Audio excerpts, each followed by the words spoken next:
মহান সত্তা তিনি চিরঞ্জীব চিরস্থায়ী পৃথিবীতে পৃথিবীর সব কিছু লয় ধ্বংস প্রাপ্ত হয়ে যাবে, অবিনশ্বর থাকবেন শুধুমাত্র আপনার আমার রব মহান আল্লাহ তাআলা।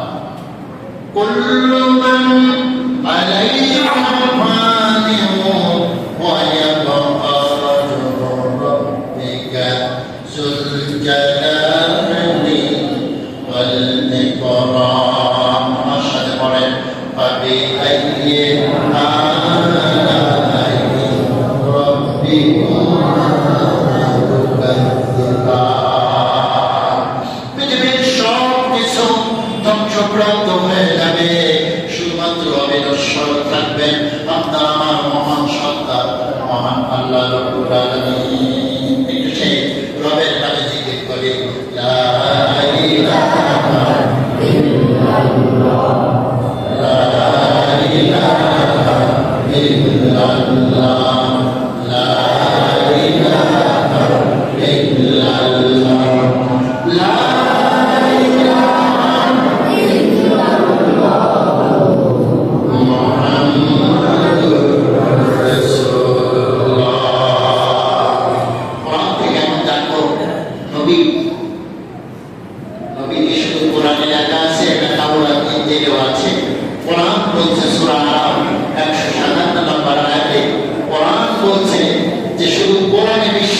জীবন আদর্শ লেখা না, বরং তাওরাত এবং ইনজিলে সেই নবীর চারিত্রিক বৈশিষ্ট্যের কথা লেখা আছে।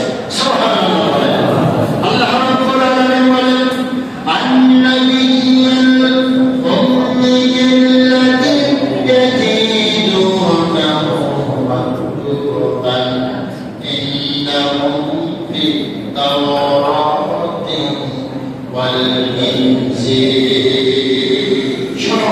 তবে এমন নবী, তোমাদের নবী এমন মর্যাদাবান নবী, তার বৈশিষ্ট্য চারিত্রিক বৈশিষ্ট্যের কথা শুধু কোরআনে লেখা নয়, বরং ঐশী গ্রন্থ যেহেতু বাণী ছিল তাওরাত এবং ইনজিলের মধ্যে সেই মুহাম্মদ সাল্লাল্লাহু আলাইহি সাল্লামের চারিত্রিক বৈশিষ্ট্যের কথা বর্ণনা করা আছে। সুবহানাল্লাহ বলেন। কোরআন তুমি কি বলো, তুমি কি জানো সেই মুহাম্মদ সাল্লাল্লাহু আলাইহি সাল্লামকে লেখাপড়া জানতেন? নবী কি পৃথিবীর কোনো মানুষের থেকে লেখাপড়া শিখেছেন? সবাই বলেন তার মহান শিক্ষক কে ছিলেন? আরেকবার বলেন কে ছিলেন? কোরআন বলছেন সারা পৃথিবীর মানুষ, পৃথিবীর কোন মানুষের কাছ থেকে তিনি শিক্ষা গ্রহণ করেন নাই, তিনি লেখাও শেখেন নাই। সূরা আনকাবুতের 48 নম্বর আয়াতের মধ্যে আল্লাহ রাব্বুল আলামিন জানিয়ে দিলেন আমার নবী মুহাম্মদ সাল্লাল্লাহু আলাইহি সাল্লামের শান শিক্ষক হলেন আমি মহান আল্লাহ রাব্বুল আলামিন। আর সেই নবী নিজেই বলেছেন বৈস্তু মুআল্লিমা, আমি তামাম পৃথিবীর জন্য শিক্ষক হিসেবে এসেছি। সুবহানাল্লাহ। পৃথিবীর কোন মানুষের থেকে তিনি লেখাপড়া শিখেন নাই, তিনি তার শান শিক্ষক হলেন মহান আল্লাহ সুবহানাহু ওয়া তাআলা।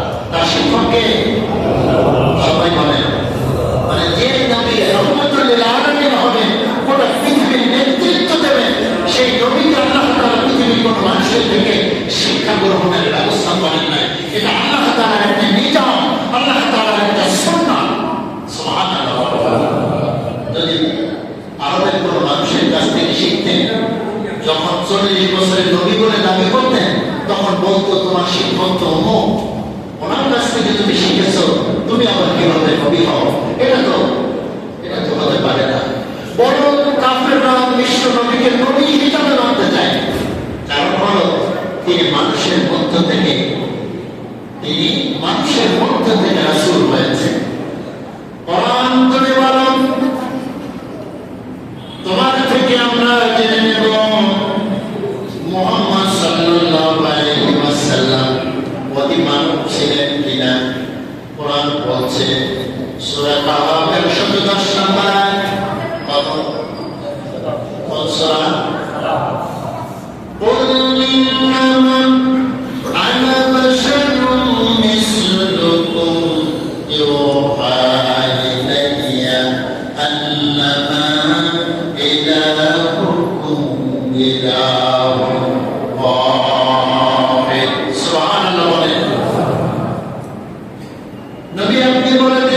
তোমাদের মতো মানুষ, আমি তোমাদের মতো।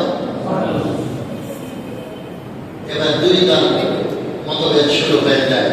কেউ বলে নবী হলো নূরের তৈরি, আর কেউ বলে সবাই বলেন না মাটির তৈরি।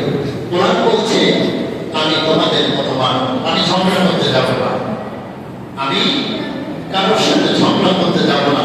কোরআন বলছে সূরা কাহাফ 110 নম্বর আয়াত, আল্লাহ বলছেন যে কুল ইন্নামা আনা বাশারুম মিসলুকুম, আমি তোমাদের মতো মানুষ। সুবহানাল্লাহ বলেন। কোরআন তুমি বলো যে নবীর প্রতি কোরআন নাযিল হয়েছে সেই নবী কোরআন ছাড়া কি অন্য কোনো কিছু মেনে চলতেন? কোরআন বলছে না, তিনি ওহী অনুসরণ করতেন, পূর্ণভাবে ওহী অনুসরণ করতেন। পৃথিবীর কোন মানুষের নিয়ম নীতি তিনি মানতেন না, তার শরণ ব্যয় করতেন মহান আল্লাহ রাব্বুল আলামিন। সুবহানাল্লাহ বলেন। আল্লাহ রাব্বুল আলামিন বলছেন নূরুল কলমি ওয়া মা ইয়াসতুরুন মা আনতা বিনি'মাতি রাব্বিকা বিমাজনুন। কোরআন অন্য জায়গায় আবার বলছেন ওয়ালা সাহিবুকুম বিমাজনুন ওয়া মা ইয়ানতিকু আনিল হাওয়া ইন হুয়া ইল্লা ওয়াহিয়ুন ইউহা। নবী নিজের মঙ্গলের কোনো কথা বলতেন না, বরং নবী যে কথা বলতেন সেটা আল্লাহর পক্ষ থেকে প্রেরিত ওহী। সুবহানাল্লাহ। নবী যা কথা বলতেন নিজের মন গড়া কথা, নিজের মন বানানো কথা বলতেন, এটা তার পক্ষ থেকে ওহী, আল্লাহর পক্ষ থেকে ওহী। কোরআন তুমি বলো সেই নবীর চরিত্রটা কেমন? কোরআন বলছে ওয়া ইন্নাকা লা'আলা খুলুকিন আযীম। ও পৃথিবীর মানুষ শোনো, কত পবিত্র উন্নত চরিত্রের অধিকারী হলেন মুহাম্মদ রাসূলুল্লাহ সাল্লাল্লাহু আলাইহি ওয়াসাল্লাম।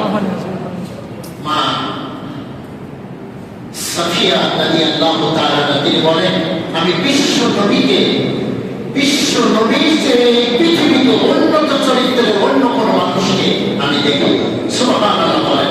মা আয়েশা সিদ্দিকা রাদিয়াল্লাহু তাআলার কাছে জিজ্ঞেস করা হয়েছিল নবীর চরিত্র কেমন?